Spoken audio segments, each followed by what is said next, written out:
Good afternoon, everyone. Welcome to the Board of Directors agenda meeting for October 31st, 2017. Happy Halloween to everybody. We got a few ghosts, goblins, and the Virgin of Guadalupe with us today. We also have some other honored guests that I'd like to recognize right now, and it's our Little Rock Christian 5A Boys Golf State Champions. And let me call on City Director Lance Hines to do the honors.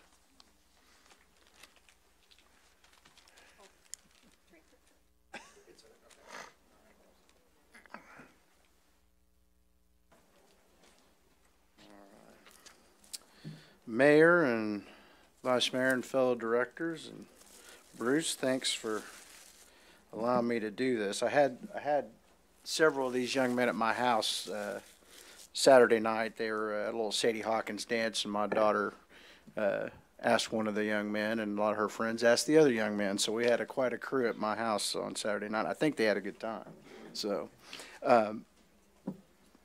On October 4th, 2017, Little Rock Christian Warriors won the 5A Boys State Golf Championship at the Hot Springs Country Club. Little Rock Christian won the tournament, defeating Lakeside, which was hosting it.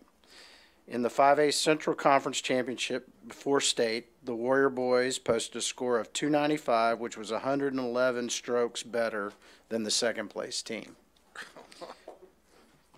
Chase Venn, Tucker Teague, Thomas Proctor, and Ben Brandt were all named the All-State team for 5A.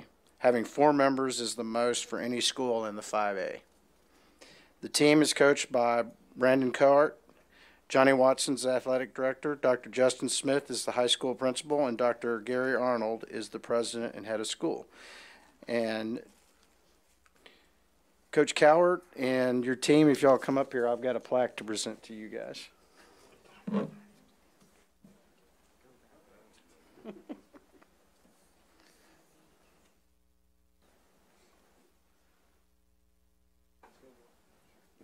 You can stand behind us here. You're good. TV cameras are up there, so I can wave at everybody at home. Mayor Mark Stodola, the City Board of Directors, and City Manager Bruce T. Moore congratulate the Little Rock Christian Warriors 2017 5A Boys State Golf Champions. In the quest for the championship, the players and coaches exemplified outstanding sportsmanship, participation, leadership, responsibility, and teamwork. Dated October 31st, 2017. Congratulations.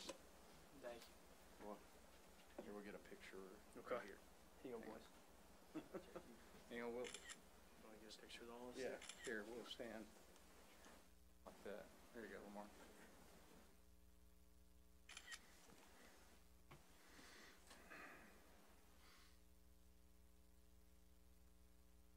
Coach, you say a few words, and then the boys can come up and introduce themselves.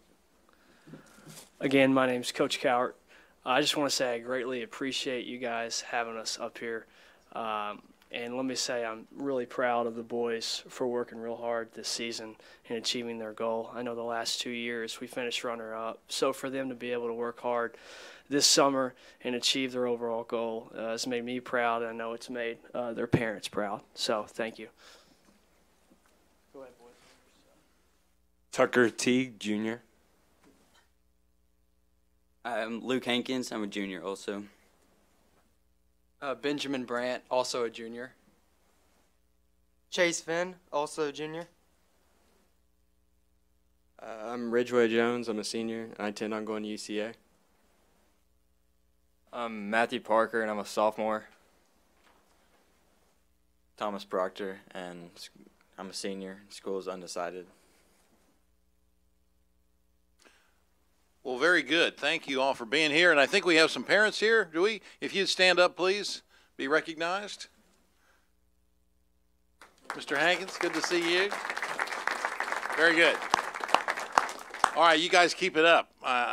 You know, that's a pretty big win, and we're really proud of you. And you bring honor to our city. So thank you, and to your school, of course. So thank you very much for being with us. Thank you.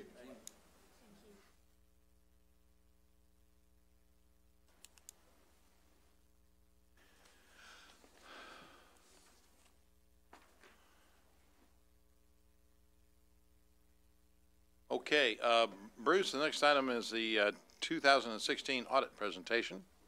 Mayor, members of the board, This is our annual presentation at the completion of the audit. This time I'd like to call on partner at BKD, Kevin Kemp. Kevin? Thanks, Bruce. Mayor, members of the board, management, thanks for allowing me to be here for a few minutes tonight. I've already been threatened a couple of times to keep it short, so. It's all in here, right? It is all in there, all 170 pages of it. So if anybody needs any assistance going to sleep at night, there's your answer probably. So anyway, I do want to say thanks again for letting us be here. I do apologize. It's we have been done. Audit opinion was dated August 31st, but due to some scheduling conflicts, we weren't able to make it until this evening. I want to give a special thanks to Sarah and Ember and their team. Provided us great, timely information. Pleasure to work with. So the result of the audit overall, our opinion is an unmodified or clean opinion. Basically said we did our audit in accordance with generally accepted auditing standards, and we believe these financial statements are presented fairly in accordance with generally accepted accounting principles. Since you do receive federal funds, we also do what we call a single audit, or we come in and look at your internal control over financial reporting, and then we look at your internal control over compliance with the grant requirements, and then we test your compliance with the requirements specific to the major programs that we have to test on an annual basis, which is formula driven based on dollar size and when the last time they were tested. Pleased to report that there were no matters to report in the internal control over financial reporting or no matters to report in compliance. So from the single audit standpoint, again, clean, unmodified opinion.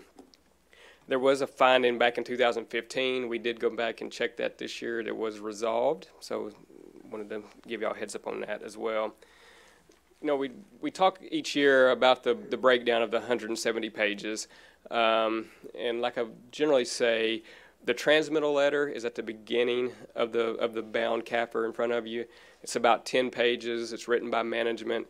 Kind of goes into some of the local economy, what's going on there. Highlight your low unemployment rate for the city. I think it was at 3.4%. So congratulations on that. Then it kind of talks about your long-term financial planning, the budgeting process, some major initiatives that's going on across the city. And then one thing that we always like to key on is it also acknowledges the fact that y'all have received the Government Finance Officers Association Certificate of Excellence in Financial Reporting. Y'all have received that award for 34 years. It has been submitted for number 35, and from our point of view, we don't think there's going to be any issue in receiving that award again. So again, that's a special kudos to not only the finance department, but other departments that help bring that information together. And in general, we talk about the management discussion analysis, which begins on page 4. Again, that kind of highlights the financial highlights of the year compared to 2016 to 2015. You know, the net position of the city proper is over $500 million. That's basically your equity. Now, a lot of that is tied up into infrastructure and capital assets. That does not include your component units, like the Port Authority, the airport, things of that nature. Combined, those component units have another additional nearly $900 million in equity built up. Your net position or your net income this year was a $5.8 million increase, so a good strong year from a financial standpoint. And your general fund saw nearly $1 million increase. And at the end of 12/31/16, your unassigned general fund balance was $24 million, or about 12% of the general fund expenditures for the year. Total debt decreased by $12.6 million during 2016. And you know, the hot topic for most governments this past few years is the net pension liability. This is the second year that you've had to put the full liability on your books instead of the amount that hadn't been funded in the past. That total pension liability for all of your plans is at $222 million at the end of 2016. That increased $30.5 million during the year.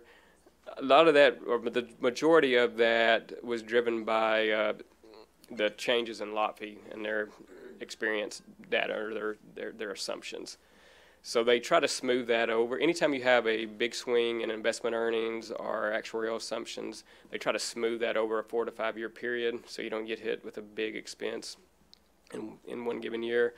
Hopefully with the market turned around the past 18 months, you'll begin to see some positive flips on that as well. But if you're interested, note 6 of the financial statements goes on for like 30 pages and gives you as much information as you would ever hope to have on all of your pension plans, actuarial assumptions, things of that nature.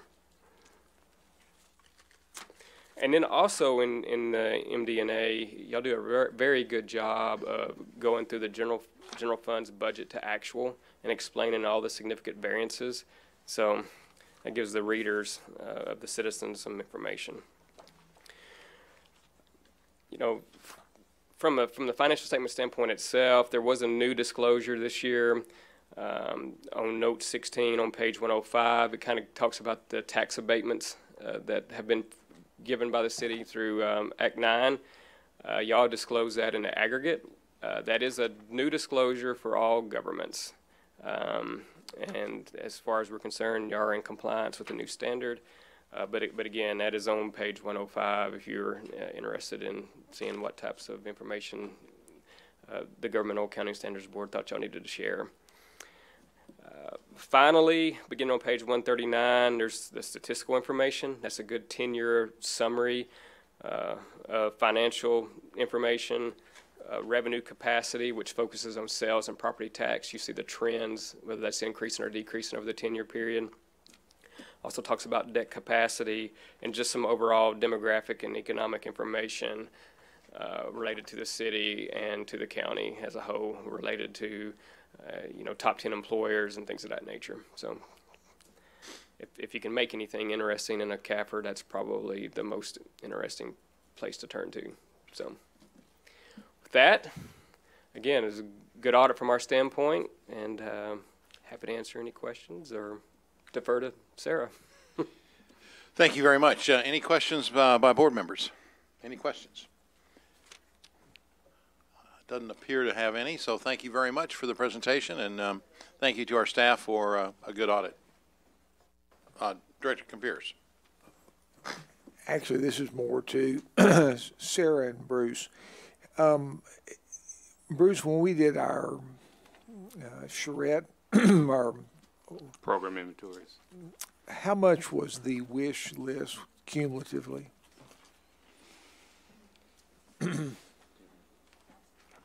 Well, obviously there was a capital wish list and there was a operations wish list, and as I just said, it was a wish list, but significant, definitely from a capital standpoint, over $50 million, probably closer to 100. And then, but the other list was how much? The operation, again, some of those were just maintenance agreements the security agreements that we have to put in place. And so we're really still working through that total as far as what we just are mandated to include in 2018. But even from an operational standpoint, you're looking at close to $1 million. And so far this year, Sarah, how much are we above on tax revenues?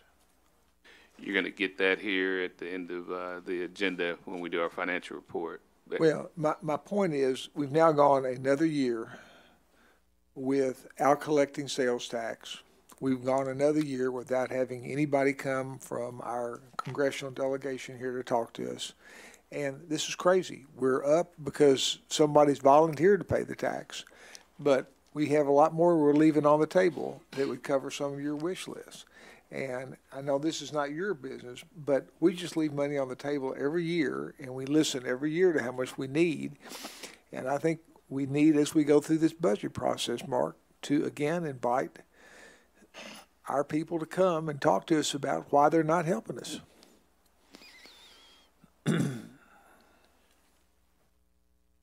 Well, and let me just say they've been invited and re-invited and re-invited, and I know we all see them individually. I hope you'll personally extend an invitation to them. I've heard from Congressman Hill, and I've heard from Senator Bozeman. I've not heard from Senator Cotton. and they have not responded with anything in writing back to my letters or to make an appearance before us, and have been specifically invited. Mayor, then can we have just a simple resolution, non-confrontational, I think we did one already. that we send again to our delegation saying, we're having a problem where the budget goes up, everybody needs more, we need to cover more, we need to be better stewards of our citizens, and this is a big issue, and we'd like them to come talk to us about it. Well, I'll be happy to send them another copy of the resolution. I don't think we need to do a repeat of all over again. It says the things that we want it to say already, so I can attach another letter and make another invitation to it. Well, I think it'd be nice if we did have, Tom, a resolution that very simply say, please read our letter again, or however you want to put it. Okay, well, that would be a different kind of resolution. Tom, if you would draft something for our meeting next Tuesday.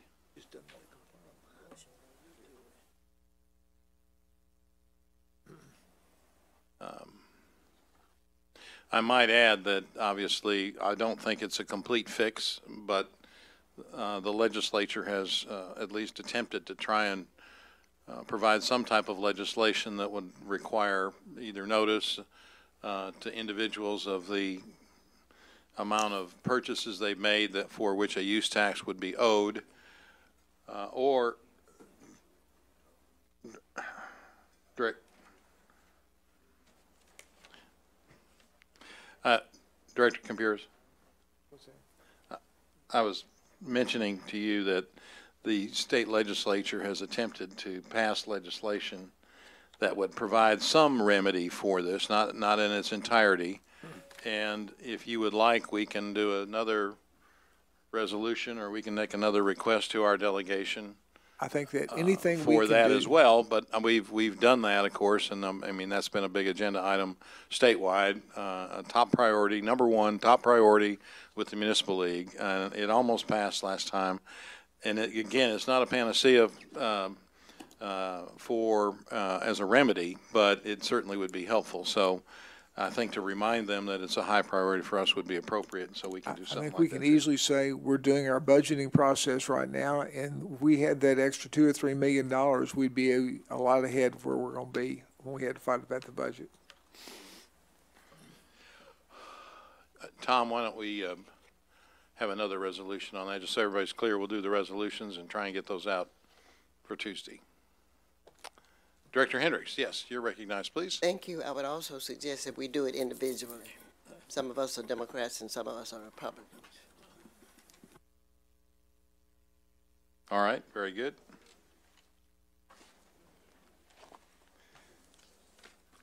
Okay, we can now move on to the agenda. We have a couple of modifications. First, a resolution for addition to provide for a contract for public relations and advertising services as part of the process of recruiting people for our police department.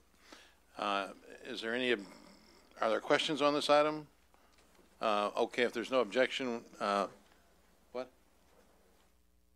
All right, Director Richardson has a question. Go ahead, please. Yes, thank you, Mayor. I make a motion to add it, but I have one specific question. Are we talking, Bruce, about adding additional staff, or are we talking about technical assistance or training or some kind of specific services beyond staffing? We don't have our iPads up here, so we don't have the kind of specificity to kind of understand what this is all about. I make a motion to add it, but my questions are we talking about additional staff, or are we talking about specific services outside of our staff?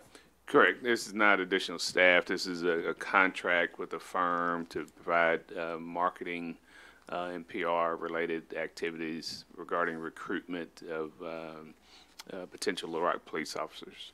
And have we done any work with them before? I'm very familiar with the firm, but this might be their first contract with the city, but I'm very familiar with the firm. Okay, thank you. Yes, I'm. No, well, we're not in a formal meeting, so if there's no objection, we'll just add it to the consent agenda. All right. We also have a deferral of ordinance number 19, and that will be something we will have to, Tom, I believe we would have to do that in session, correct? But that's just giving you notice of it. But go ahead, Director Adcock. Mr. Moore, how many times can a person ask for a deferral? I think this is like 2 or 3, maybe 4 times that this person has asked for deferral. There's not a limit? We were talking about that this afternoon. I think it's the 3rd time because it was scheduled in the summer and then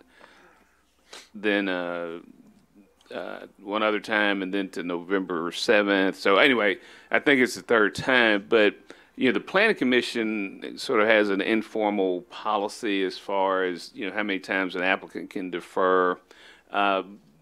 My recollection, the board really didn't have a formal policy on this particular issue. I think what I remember in the past, if y'all have basically sent the message, all right, this is the last time. Well, I would like to send that message this time because I know this neighborhood in West Little Rock area.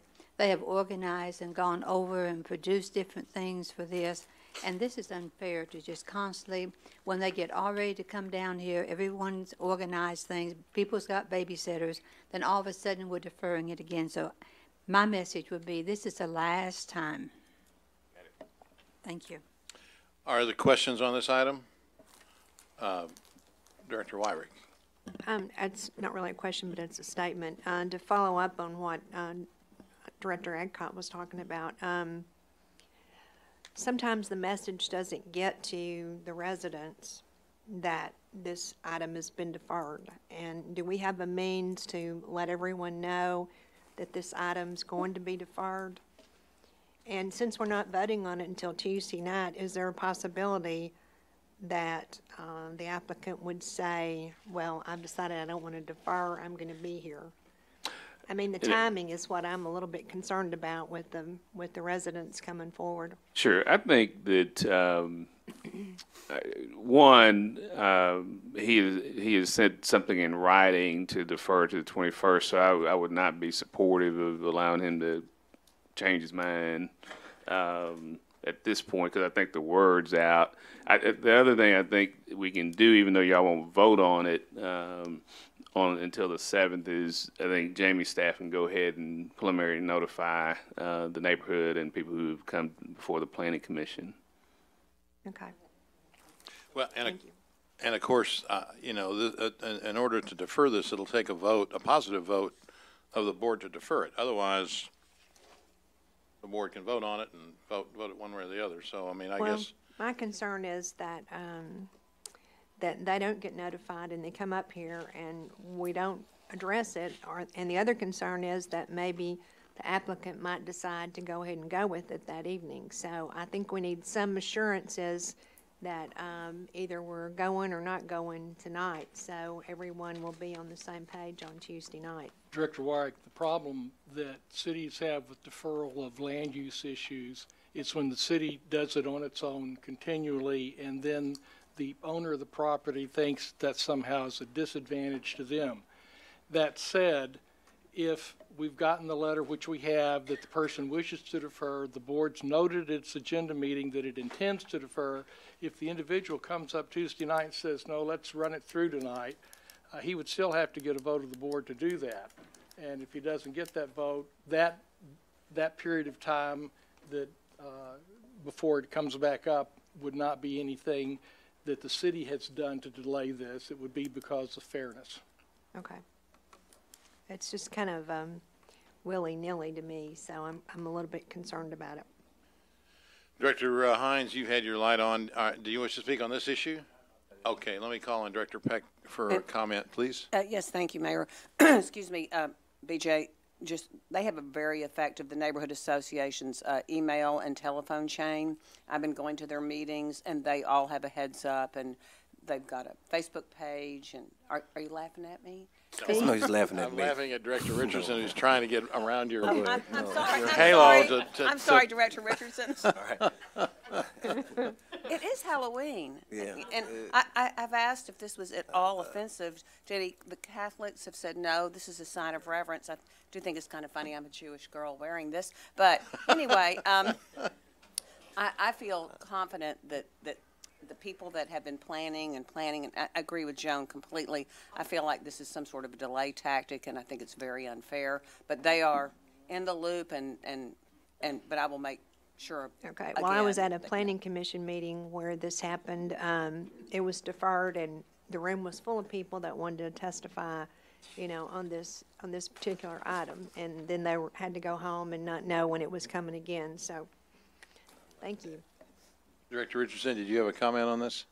Yes, Mayor, I want to echo Director Peck's point that, we're still getting communication from the neighborhood people via email and paper mail up until yesterday. So somehow, some way, they've gotten word that this is not coming before us very shortly. So they're still getting communication. At least I am getting emails and paper mail up until yesterday. So I agree Well, I'm with Director getting Peck. emails that they're still opposed to it. Oh yeah, that- I'm not saying which way, Yeah, how they, that they're- what that they're they for or don't know against it's it, on but the we're still getting agenda. communication from them very consistently. So that, I'm saying that what Director Peck said, that the communication is still there, at least in my mailbox and my email account. All right, very good.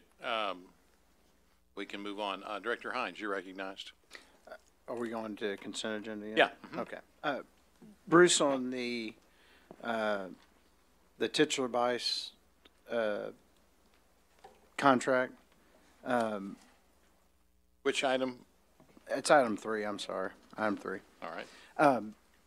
So what is this, I know that we talked about this, we've already got the Little Rock Water Reclamation study going, and this is going to kind of coincide with that study. So does this contract account for public input? I know they're going to work with planning staff, so we're going to have plenty of public input, because I know there's folks on both sides of this issue that would probably like their voices heard within the community.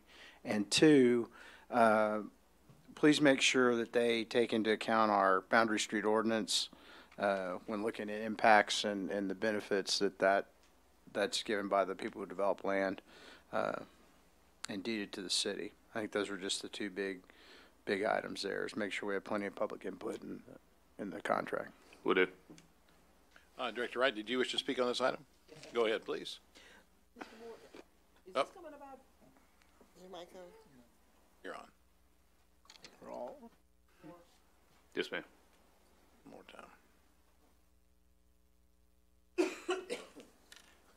Test. Okay. Is this 243,000 coming out of our general fund? It is. So if I ask for $10,000 for a project for the community, what will you say? You ask me for $10,000 about every other day. Yep. Got to keep you on your toes.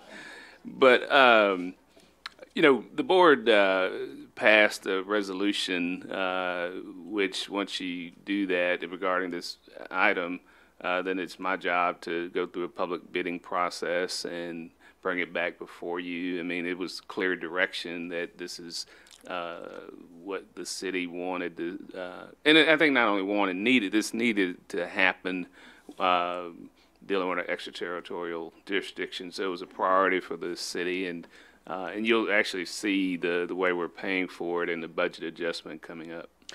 Well, the community that I serve and the young people and the seniors are a priority for this board as well. We've made some certain commitments to them, and I feel that it is imperative that we keep that in mind. And when they see a $243,000 expenditure, when I tell, and then I have to go back and tell them, well, I can't get the 10,000. We gotta scrap this part of it.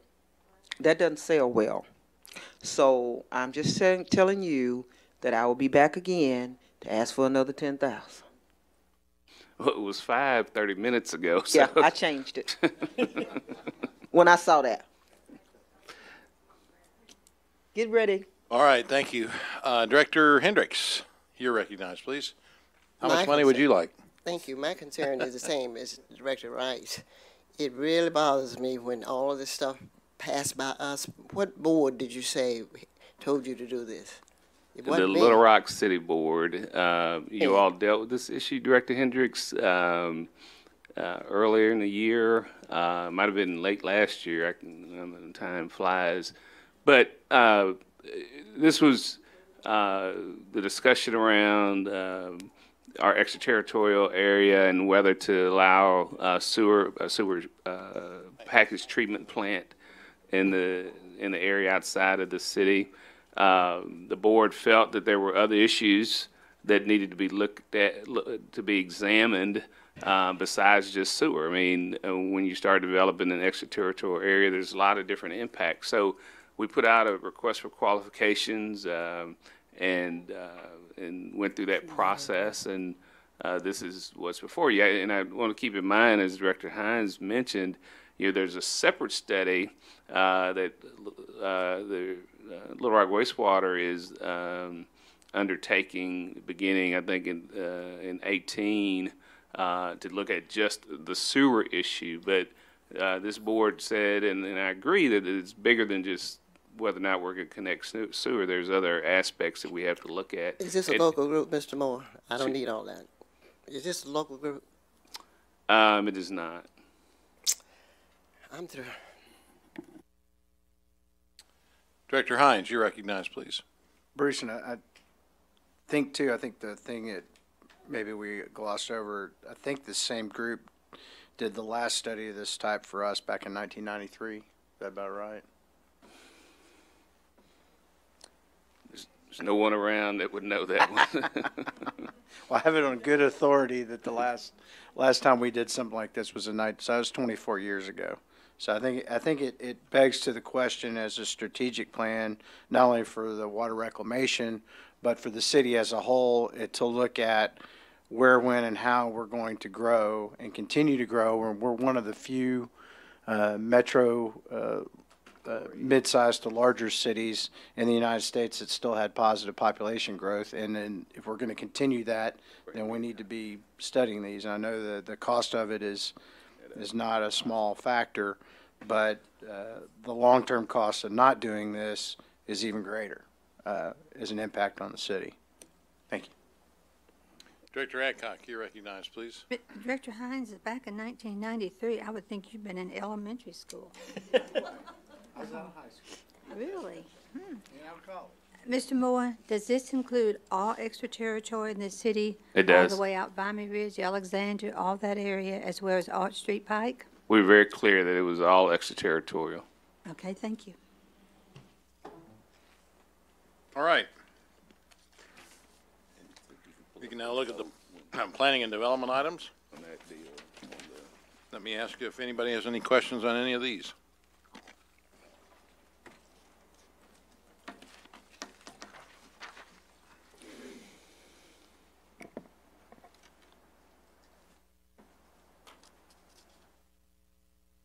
With the exception of item 10 and 12, which also passed, they all passed 9-0 before the Planning Commission.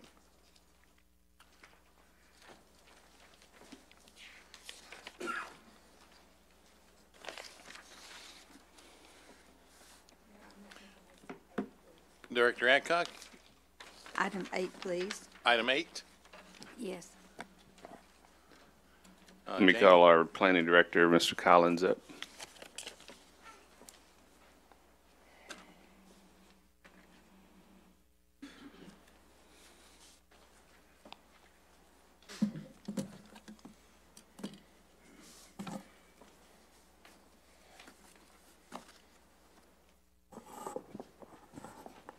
Mayor, Vice Mayor, members of the board, Director Adcock. This development is a proposed planned commercial development just south of the Big Rock development off of Vimy Ridge. And that's that area that's highlighted there just north of the Pleasant Hill Road. What they're looking to do is, in that planned commercial, they're looking into several different types of uses, subdivided into 5 lots, 5 commercial larger lots. Scott, if you can go to the site plan, please, the sketch.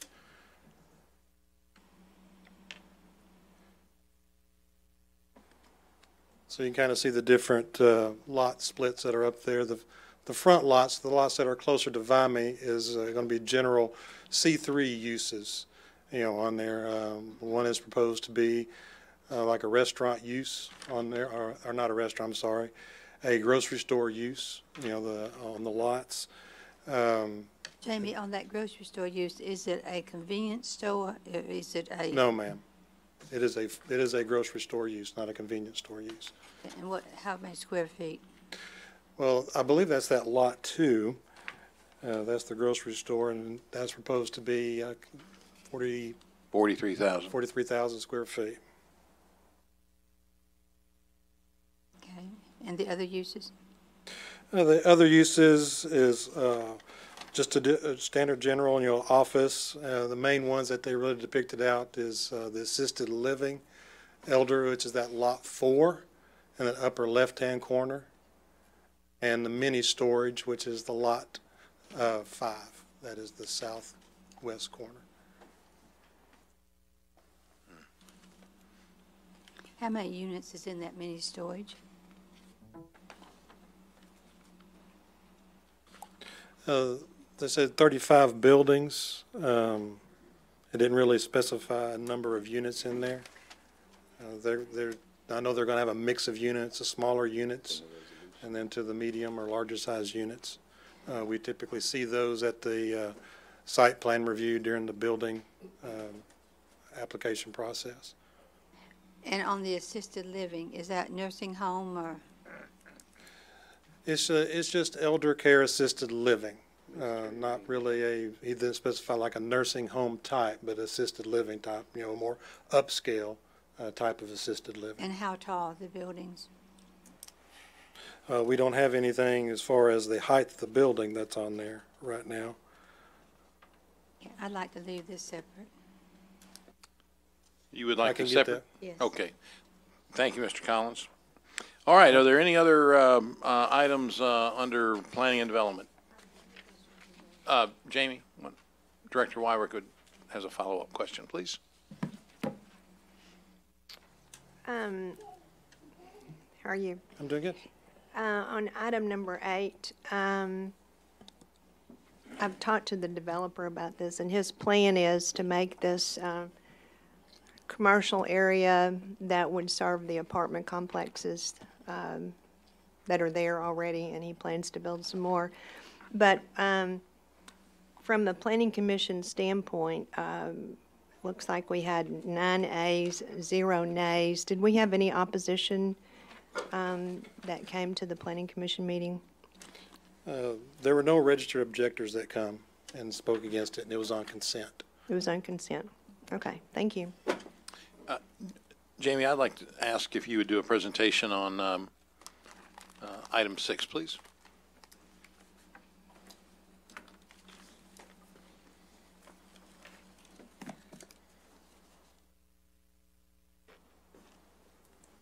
Scott, if you go to the sketch plan on that one. Mayor, this is the redevelopment of the Woodruff School. Is that the right item 6? Number 5, Scott.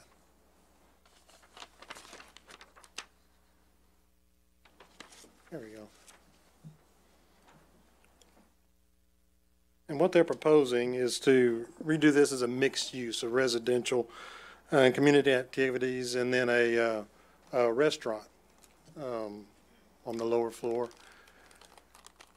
And then the apartments, they're looking at, the capacity of the restaurants to be 75 to 80 people in the restaurant at any given time.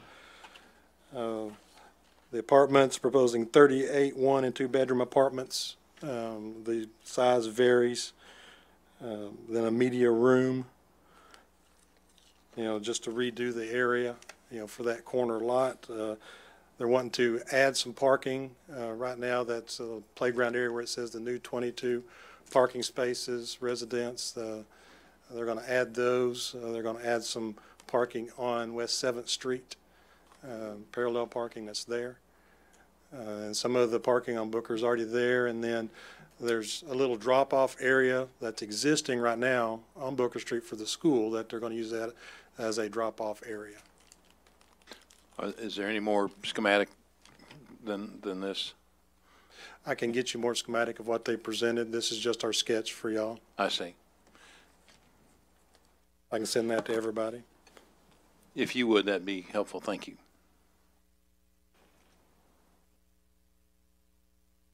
Do you recall how large the restaurant is intended? No, it's not, they didn't list specific square footage. I can get that for you, put that on there. But that's the only commercial use in the That's the commercial use. And then a community area, but the community is more for the residents in the, the apartments. And that's identified in some more detailed plans? We have Yeah. more details. If you wouldn't mind providing that, thank you. Yes. Director Wright, did you have a question on this one, Director Wright? No, mine is on 5. Okay, I think Vice Mayor Webb would like to ask a question on this one. Go ahead. Well, it's not really a question, but the Neighborhood Association passed a resolution in support of this, and they actually went through the building with folks from the real estate company, and they're very enthusiastic in support of it. Good. Director Wright, you're recognized, please. Ordinance number 5, Jamie, about the Shackelford crossings. I think I understand, but I want to make sure I'm clear because my initial discussions with them, some things have changed, and I want to be clear on where we are Okay. now. There was 3 items requested on this to revise revising their planned commercial development. The main item that was requested was signage. And what they had requested was some additional signage on the interstate frontage only. And that's what, they'd requested some additional signage, but in discussions with staff and then what the approval of the planning commission was, is that the only signage additional would be on 430. And that was stipulated to be 36 feet in height and 680 square foot max. They did request for the clearing of the right-of-way of 430, but that's not, the city of Little Rock's property to do.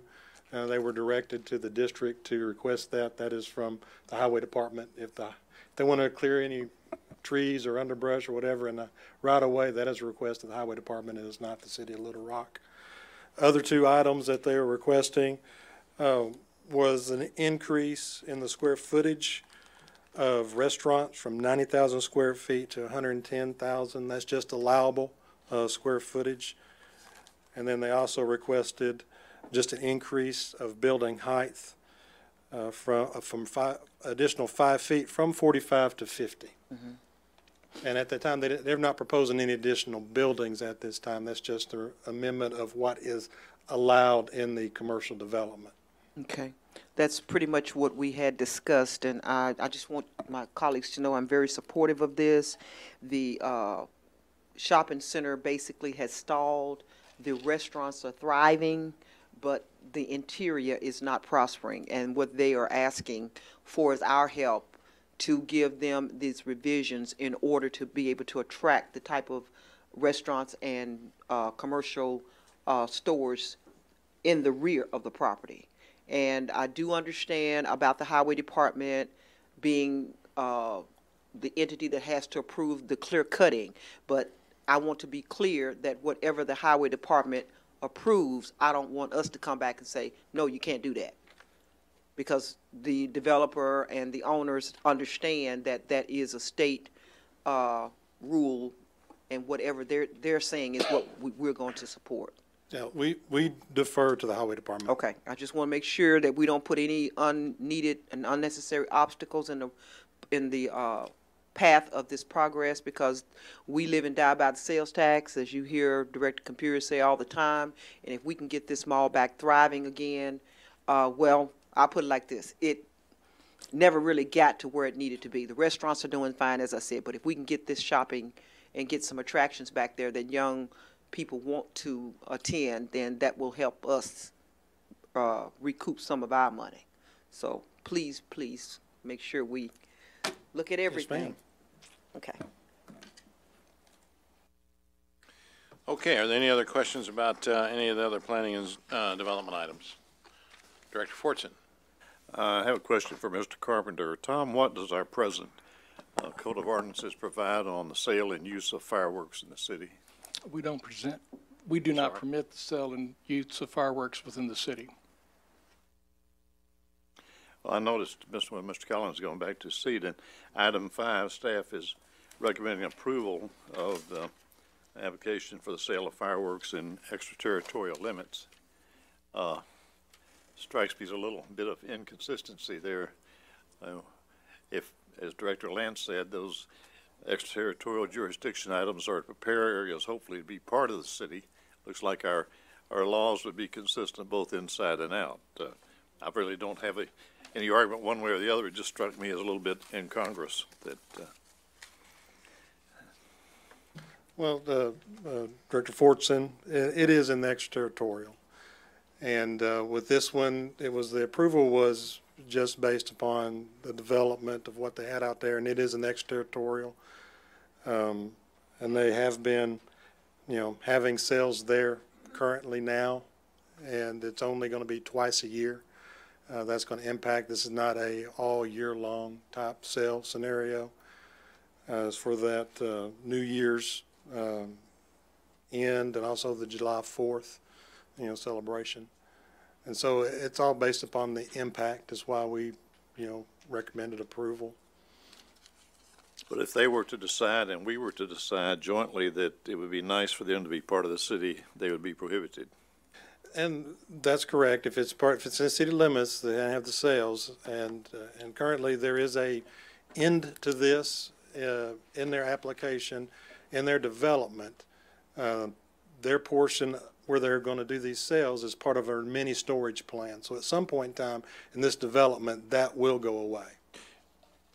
But Jamie, if this gets brought into the city and is annexed into the city, it would be a non-conforming use and would be allowed to continue as a non-conforming use, which from a policy standpoint gives me some real pause.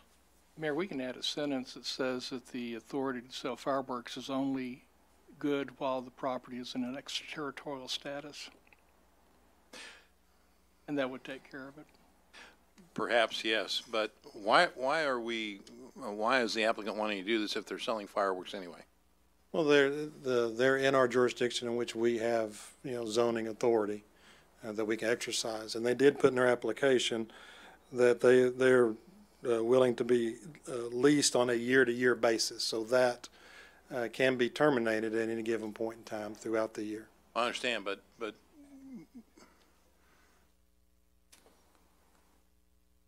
why would, I guess I'm questioning why we would want to approve something like that when they can sell their fireworks the way it is now and without us giving some sort of official approval to that process. Well, we do have rights in their extraterritorial to exercise zoning and also citation authority no, for but our we zoning. wouldn't have to. We could elect not to, yes, sir. Okay. Can we hold this one separately as well? I think that's a good point. Number 5. I think it's number 5. Director Adcock, yes. I am disappointed that staff has recommended approval. If this is not good for the citizens of Little Rock, why should we push it off on the citizens of Pulaski County? And we have looked at this several times over the last 25 years, and every time we have said no, because if it's not good for our citizens, we have no right to, in my opinion, pushing it on somebody else. And I'm disappointed that this comes before us with approval. Understood. Director Hines, did you have a comment on this or something else? Yeah, I have a comment. What they're saying, though, is we put Tom, this into... Tom, on this issue, because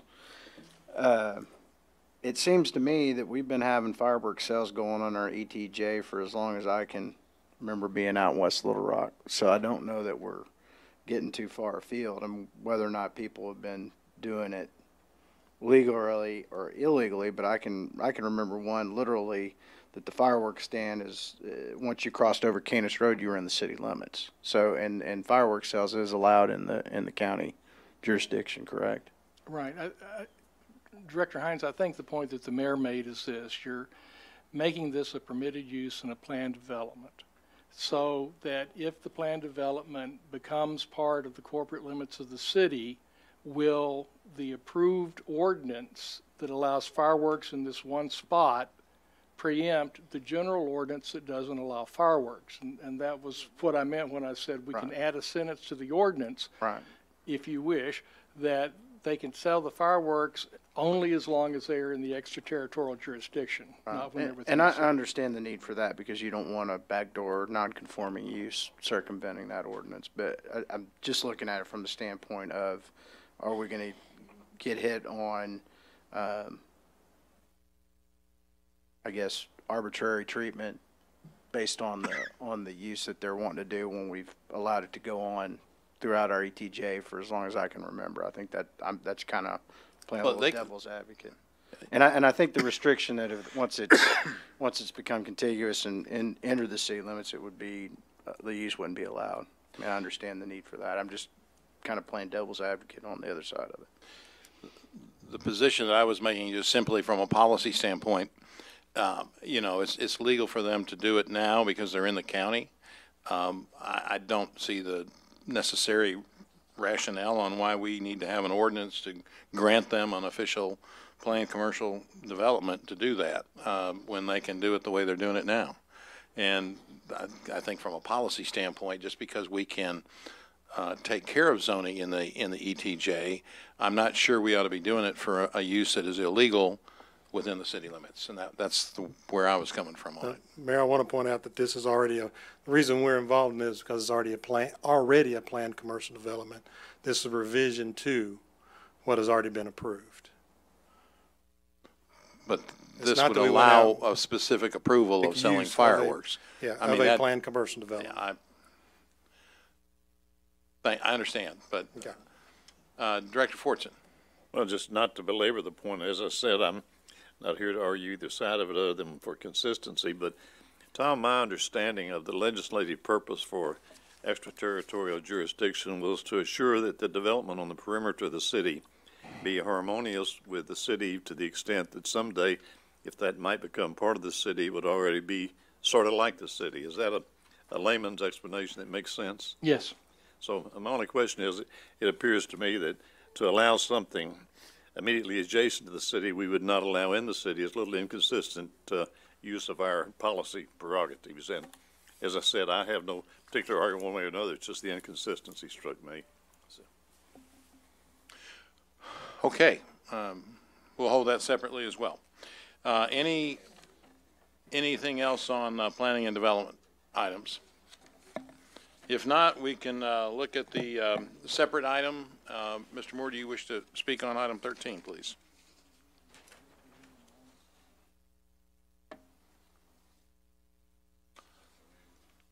Did you wish to speak on item 13? Members of the board, this item is coming before you, as you know, in the 2011 sales tax initiative under public safety. The board by resolution and then ultimately the voters approved the sales tax. And part of the 3/8 cent was setting aside about $9 million for the development of a police headquarters building and municipal courts building. I remember when the chief first got here, he was real excited about the potential of this brand new building and headquarters. And but one of the things that we said all along, and this is the only public safety project we didn't speed up as far as borrowing money for, that we always our intent to let that accumulate. So one of the things we always anticipated with the development of 12th Street was the footprint of the headquarters building could look a lot different. It didn't have to be as big as it currently is because a lot of the officers and detectives and so forth that were assigned to headquarters have been transferred over to 12th Street. Earlier this year, after we began looking at the Chief Buckner and his team started looking at our property room, there was some discussion around trying to either build a new property room or renovate an existing structure. We started looking at this building actually for more than a property room, but also a police headquarters. So we did an appraisal earlier this year. Appraisal came back very close to the asking price. We then negotiated some more, and that's what is before you. I think it really provides a lot of opportunities. One, I think it's important that the city control that block. We own most of the real estate in the area. Two, we'll tear down the current police headquarters, and I think it really provides a lot of opportunity to kind of think outside of the box as far as what we might like to see there. Obviously, we still have to, part of the commitment is still a new courts building, so we'll have to consider all those options. But I really think from a timing standpoint, again, the money has been accumulating in that account, just like they have done for all of the projects that were approved. So we definitely have the money set aside, again, just in the 3/8 cent, can't be used for anything else from a capital standpoint. And so that's why it's before you, and hope for action next Tuesday. Director Hendricks, you're recognized, please. Thank you. I wanted to ask Mr. Moore, other than purchasing, this is for the cost for the purchase of the building? Correct. What do we do after that? It's for the money. Well, again, the projection for these two buildings were $9 million over the 10-year period. So, and one of the things I really feel positive about is it should not cost us, depending on how we handle the property room. If you do the property room in there, it's going to require some additional bells and whistles that you don't normally have in a building, from just a security standpoint, from a temperature standpoint, and so forth. But but I do think this potentially allows us not to have to build a brand new building, and I think renovating this and controlling this block is important. I have a question for the chief. Is that okay? Sure. Welcome, Chief. Mayor, Vice Mayor, Board, Ms. Hendricks. Are you going to move in that building? I think so, yes, ma'am. Okay. What else? We're excited. I mean, I think the building has a lot of potential. Obviously, when we looked at the facility, there were two components that we were concerned about, being the property room and our police headquarters, which includes where the public comes to get copies of reports and things of that nature. So we think that this building will work for us, and it's directly across the street from where we are, and so we're excited about it. That's all I wanted to ask him, if he was going to be in the building. Thank you. Director Compures, you're recognized, please. Well, I want to compliment Bruce and his team for doing this. I think it is a wise thing if we can reuse a building, a great building. It looks good. It is more user friendly than the building you're in right now.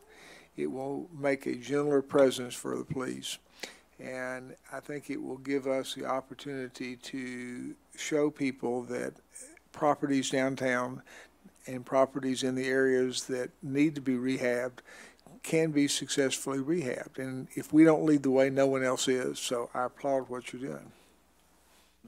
And a good point to note also is with the existing police building going down and the redevelopment of that entire area, it provides a lot of great opportunities for future growth and development too. Director Wright, you're recognized, please. I just had a question for the city manager. I understand the rationale, and I've always wondered why that building was not a part of the city. But as I understand it, the building had some problems. Were those problems rectified? Because this thing was for sale for many, many years. We've engaged an architect and an engineer before we went down this path, so we feel it's a very solid building. Okay. All right, we're gonna see. I'll be ready. Okay, if you all will look now at items 14 through 18, and let me ask if there's anybody that has any questions on those. Vice Mayor Webb, you're recognized, please. Thank you. I have a question for Jamie on item 14. Mr. Collins.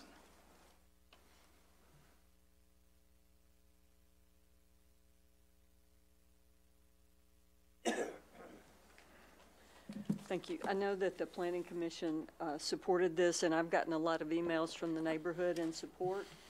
And my question is, were there neighbors at the meeting in opposition? There was, let me pull them up, the actual statements that they had in there. There was one registered objector present. There was 2 that spoke against it at the Planning Commission. Okay. Because I've gotten quite a few emails in support. So those 2 who were against it were from the neighborhood? One was from the neighborhood. The other, Miss Ruth Bell, is the League of Women Voters. Okay, thank you. Director Richardson, you're recognized, please. Yes, Jamie, are there other commercial businesses within that area? And if so, how many and how close are they in terms of proximity to this proposed business? Scott, if you could bring up the zoning map for that item.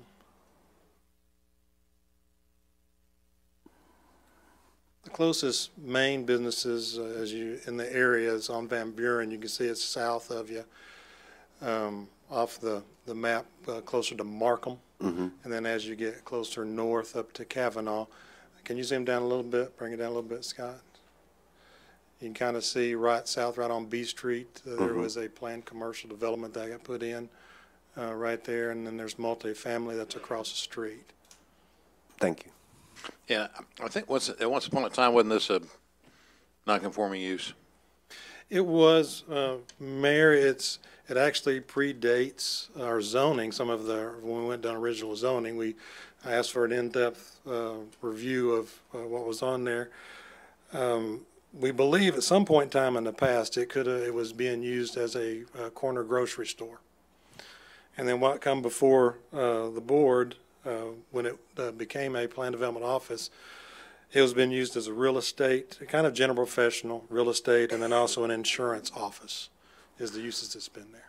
How far back in the past was it used as a grocery store? Well, that predates our zoning. I mean, it was actually brought in, so it's... So Lance was still in elementary school? Yeah, Lance wasn't even thought of at that time. So, thank you, Jamie. You're welcome. Director Hendricks, you're recognized, please. Thank you. Only I would remember that. I want to applaud you for denying this. Now, I go way back when I was on the board in the 90s, is that there was a business that was attempting to be in this area, and they were denied also. So I concur with staff. Staff recommends denial. Am I on the wrong ordinance? You're on the correct one, Director Hendricks. Our denial was based upon He's trying to confuse the historic use. He's not capable of doing that. Yeah, it was just He's the not historic smart use enough. of the professional office. And the proposed use of the massage therapy is not that professional office use. It's to amend the, description of the use of that. And I've received calls from that incident way back in the 90s, and also for the attorney that supported that person. Thank you, Jamie. You're doing a good job.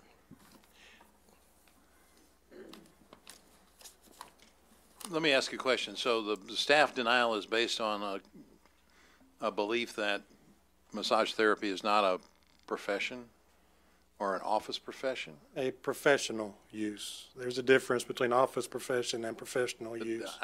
And not to belabor the point, but I believe that there's an entire legislative process for licensing for this. Is that not correct?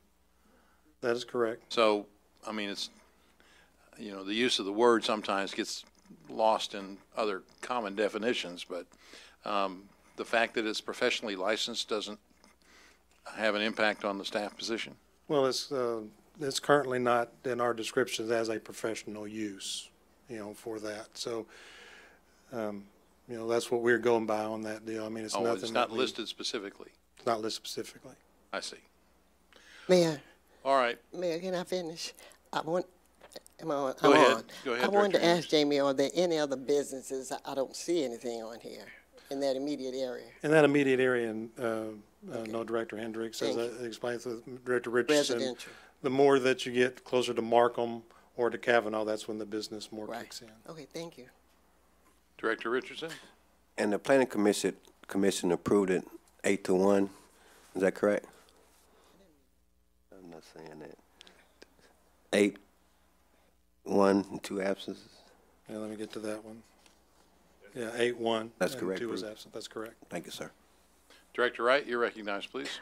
I too recall another applicant that was denied a shop over there, and matter of fact, she called me about this, and she felt that it wasn't fair that this was approved by the planning commission, and she could not get approval, and it made her lose her business, and you know there's a lot of bitterness there. She still lives in that area, so in order to be consistent, I will not be supporting this.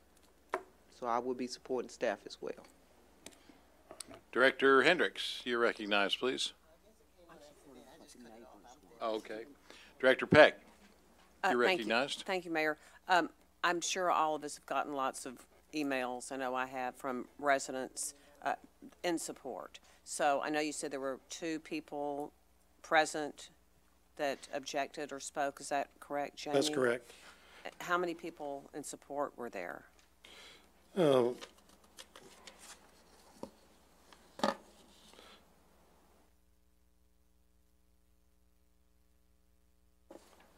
was, nobody stood up in support and spoke, but we noted, and I brought this with us to make sure we received multiple letters of support.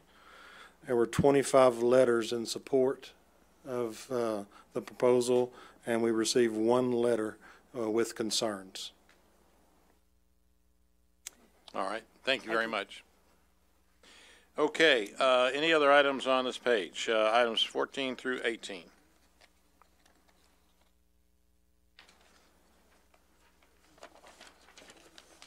Mayor Stoll, I just want to note that number 17 will be reformatted for when you vote next Tuesday, but the substance will not change. All right. Director Adcock, you're recognized, please. Mr. Moore, I'd like to have a presentation on item 16, please. I think anytime we change the budget, that the citizens like to know why we're changing it and what adjustments you're making.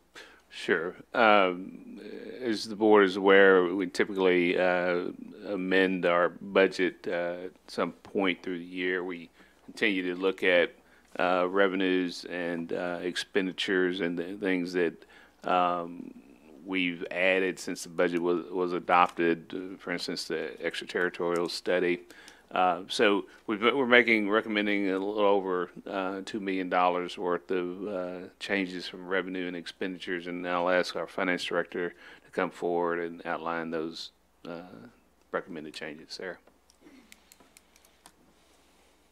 And let me say, the board moved real quickly from the audit presentation to the next item, and I didn't get to compliment Sarah and her staff team for an excellent job with the audits. I wanted to publicly do that. So thank you. Thank you.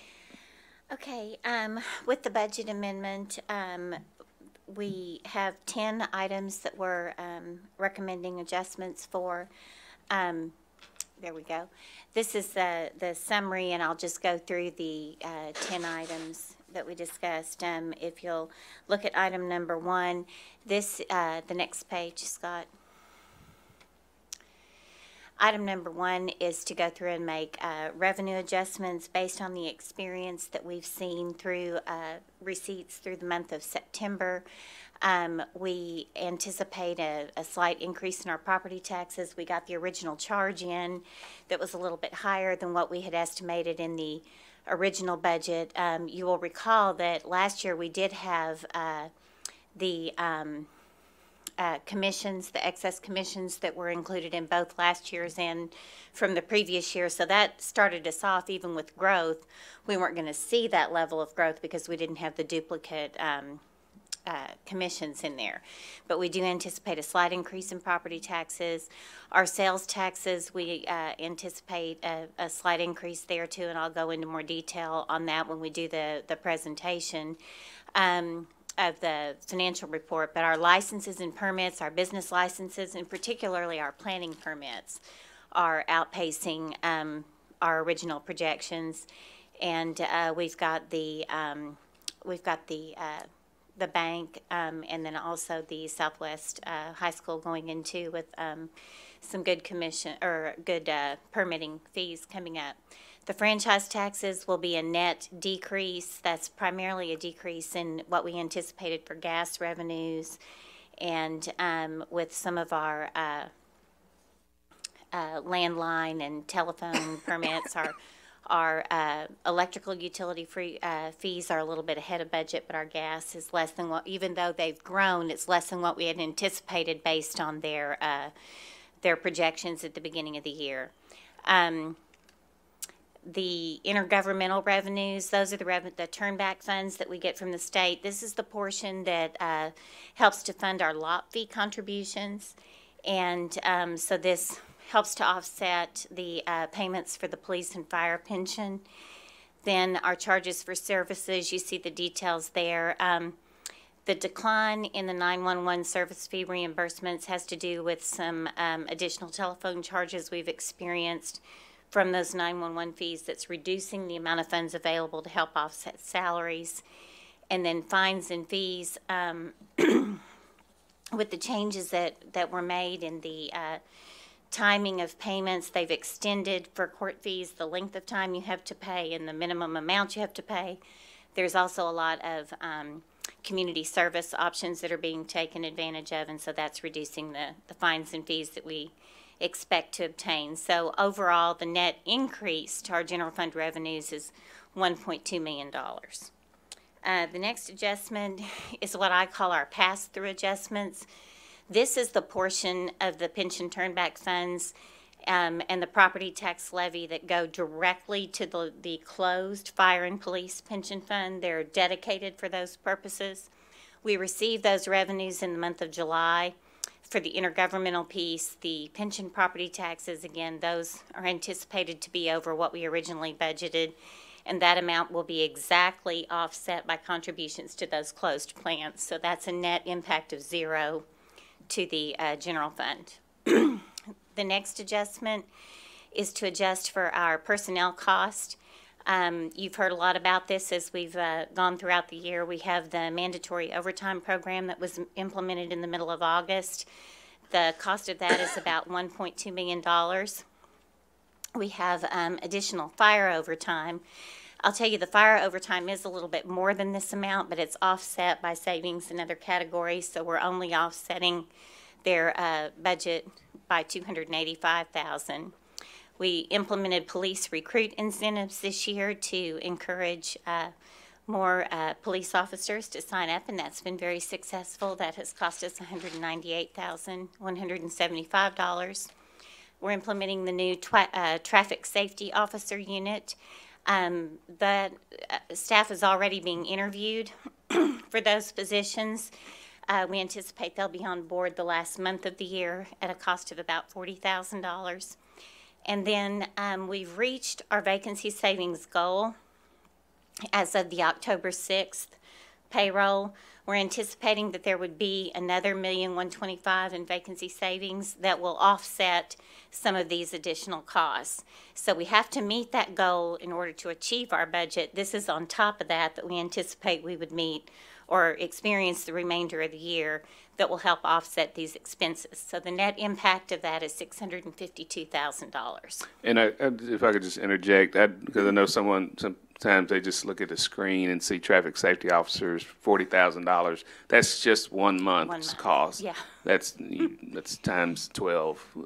And that's just their salaries. We've got some one-time adjustments for the traffic safety officers that is coming up here in a moment. So in amendment number 4, these are one-time expenses and increases to special projects. So uniforms for the traffic safety officers will be about $17,000. Vehicles for the 12 traffic safety officers, and this anticipates, I think, 1 vehicle for every 2 officers plus 2, I believe, for the supervisors. That's $316,700.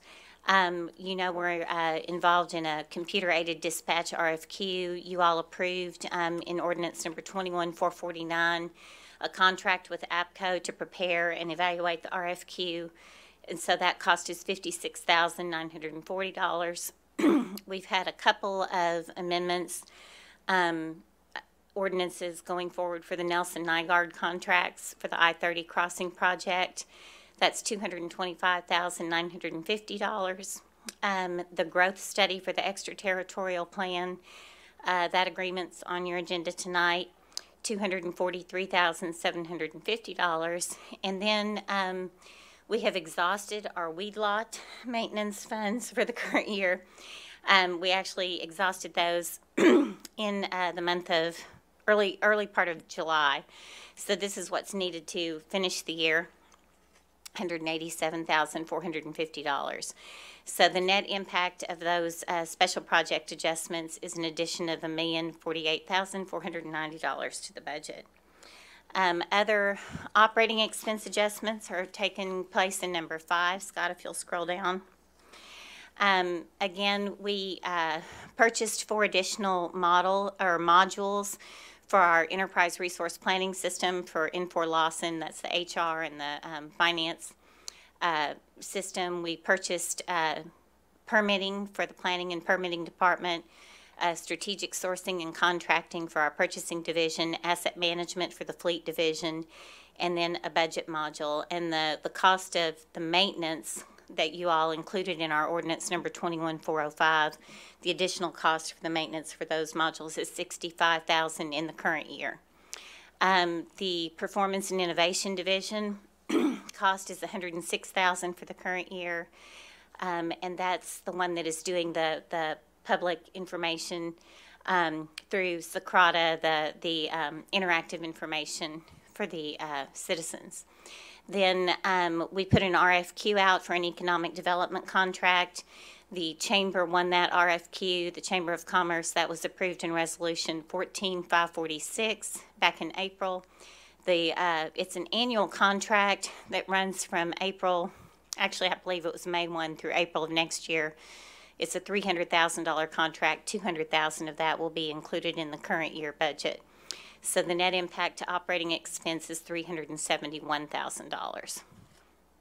Then in budget adjustment number 6, we've been talking about the ongoing kind of historical trend for our golf courses, and they have not really had sufficient funds to meet their operating requirements. And so in order to meet our land maintenance requirements, our staffing, items for the gift shop, utility cost, there's $155,850 needed for the 3 golf courses. There's going to be a transfer in from Marathon proceeds to offset the cost of those expenses. And then finally, to balance the other items listed above, and I do want to point out that of those adjustments, I think a little over $1 million was one-time type items. We're going to use $844,225 of our contingency allocation that we budgeted at the beginning of the year to offset primarily those one-time expenditures. The 8th adjustment is just to allocate our vacancy savings and our vacation sick payouts that we've experienced year to date. We budget those in general government, and then as positions are vacant, we reduce the budget of the other departments and offset that vacancy requirement. And as I said, through the October 6th payroll, which covered the period through September 30th, we have met our vacancy savings requirement. The 9th adjustment is for the street fund. We accumulate, Scott, if you'll scroll down again, we accumulate funds in the street fund from that half-cent sales tax for street and road improvements, and anything that's not used closes to the street fund balance and is available for expenditure for only street and drainage projects. And we have $320,000 that is being allocated to fund the River Trail West project. And then finally, number 10 is the fleet fund balance, and part of the payment of funds for the modules that we purchased for Infor, the asset management part of that is for the fleet department, and they had allocated $500,000 or committed $500,000 from their funds, and we just have now formally made that transfer out to the special project to pay for that purchase. So this is recognizing that. And those are all of the adjustments that we are recommending at this time. Sarah, does the, if you go back to the police portion, I think was at number 4, Just a question. Telephone cadet squad, is that part of an adjustment, or is that taken care of through our? The telephone officers, I've included them, just in looking overall at where we stand in the police department budget. I didn't specifically identify see an them, adjustment but for that specifically. they are also included in the 2018 budget, but they are already being advertised, and that is also included. Okay. Yes. And then I think one of them was a net increase at the Repsamen Golf Course of $12,000. I think at the very beginning you mentioned that. And then No, the Rebsamen Golf Course was part of adjustment number 6, 98,000. yeah, but I think at the top, didn't you show Oh, that? that was a reduction in the anticipated revenues, I think. Or no, that was a net increase in their anticipated revenues. Yes, as part of the overall charges for services. Rebsamen Golf Course, I think, is going to be about 12,000 over the original budget. War Memorial is going to be 25,000 below, and Heineman's going to be 59,000 below. Heineman had quite a bit of a boost last year when War Memorial was closed, and as those golfers have moved back to their original golf course, Heineman has seen a decline. We overestimated the increase that would be seen at War Memorial, and so we're adjusting for that. Okay, thank you. Director Richardson, you're recognized, please. Oh, excuse me. Director Adcock? No, Director Richardson, you're recognized, please. Thank you, Mayor. Sarah, I want to echo Bruce's compliments. I want to thank you and compliment you on the wonderful job that you've done and you continue to do on behalf of the city. I want to echo Bruce's point. Mayor, I have a couple of questions for Bruce, I believe.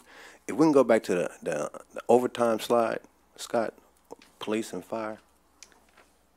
That's in the, I believe, the third adjustment, yes. Now, we understand that the police overtime was a mandatory overtime. There was a program. We're not saying the same thing for fire. We're saying the fire overtime was based on operational experience, just normal operation. It wasn't the same kind of program that we have for the police department. That's correct. Then the other question, with respect to the chamber, I always thought that was a sole source agreement. I never knew we had an RFQ, and I always thought this dated back to the 1993 half-cent sales tax. Is that correct?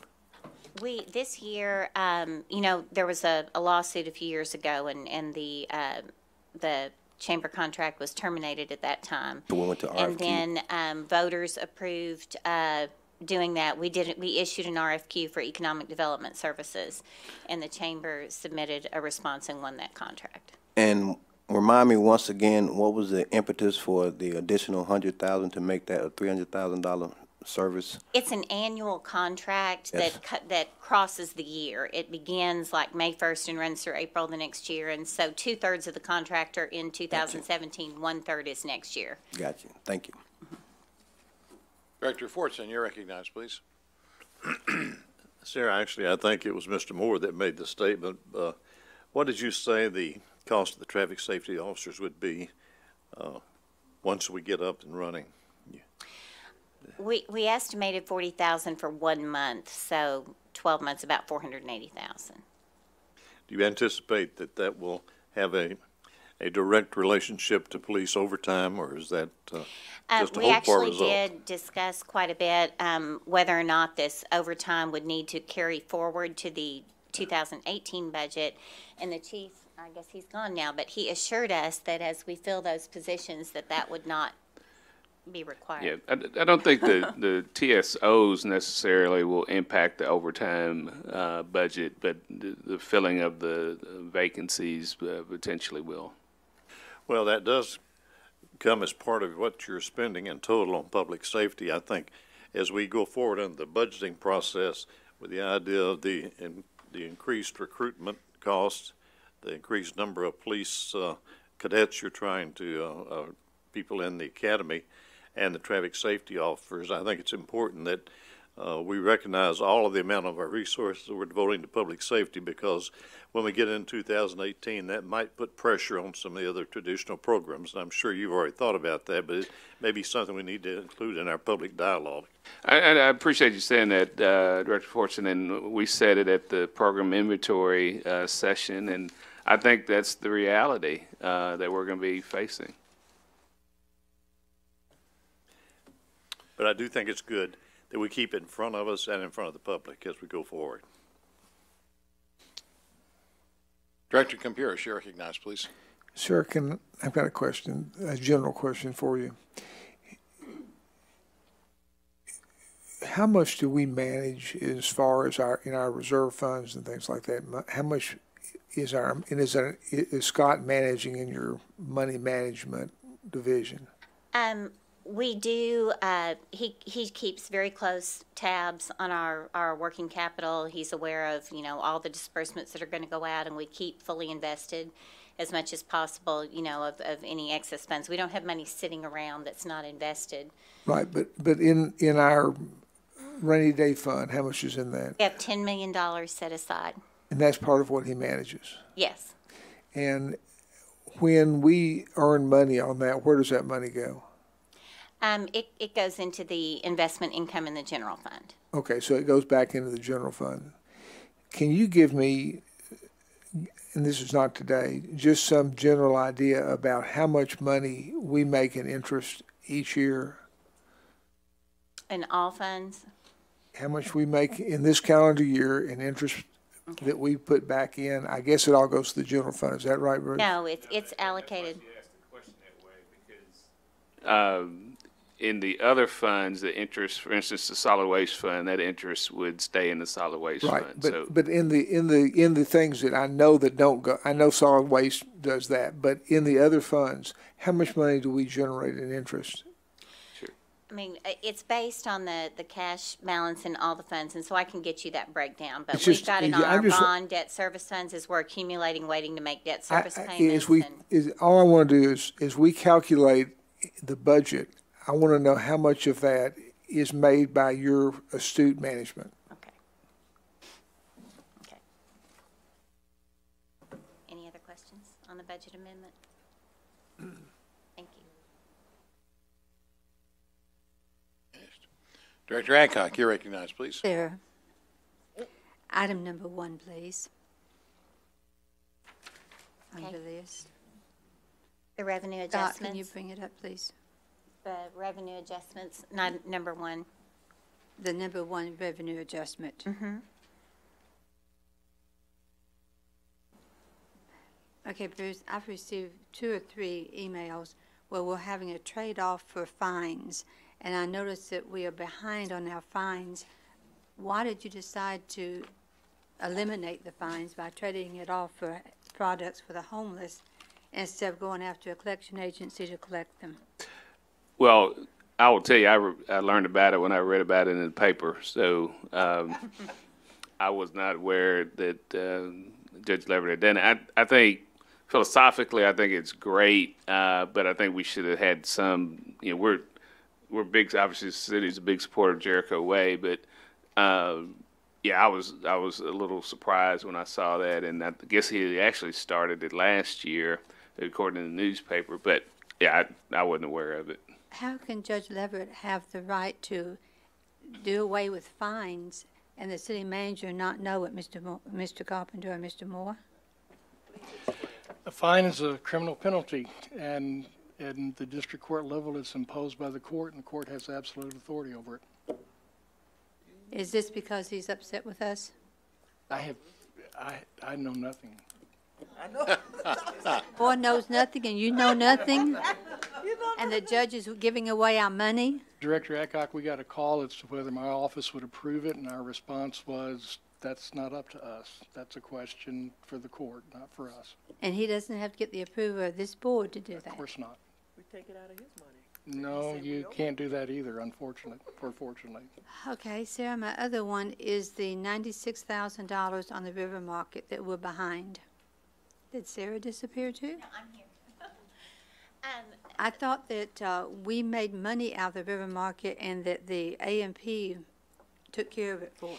This is just the revenue portion of it, and it has to do with the rental revenues, and it's in comparison to the forecast that they made at the beginning of the year. And so Scott's been tracking that and working, and we believe they're going to be about $96,000 short of the original estimate. And do we know why it's short? Are we not renting the space down there? Or? not at the level that was originally forecast.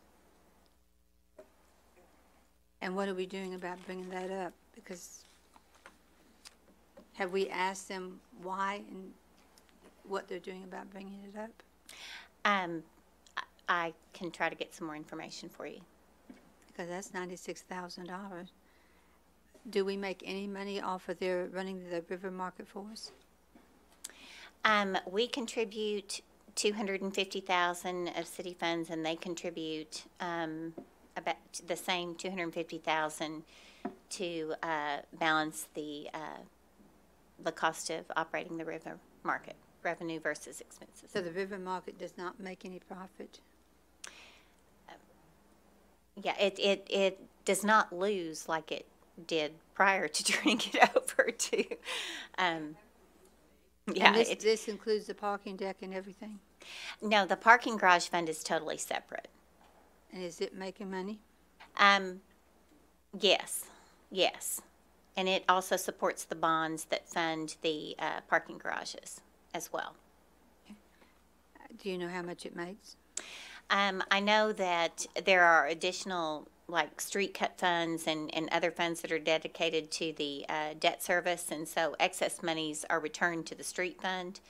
But it generates what it needs to in order to cover the cost of operation of the parking garages and pay the debt service on the bonds, which is the objective. On the fines and fees, on that $140,000, how much is fees and how much is fines? This is mostly associated with court fines. Okay. Thank you. Director Adcock, or Director Pierce, you want to ask the judge to come and explain to us about the amnesty program? I just signed an agreement to, the city's committed to pay $58,000 as a portion of their salary. So we might have some ability to ask them about that if you'd Well, like. I would like to know about that plan of forgiving fines. But if he has absolute authority, what is that good is that going to do you?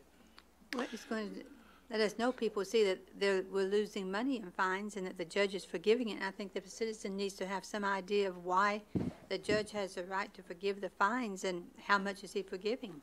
The attorney just told you. The law allows him to do it.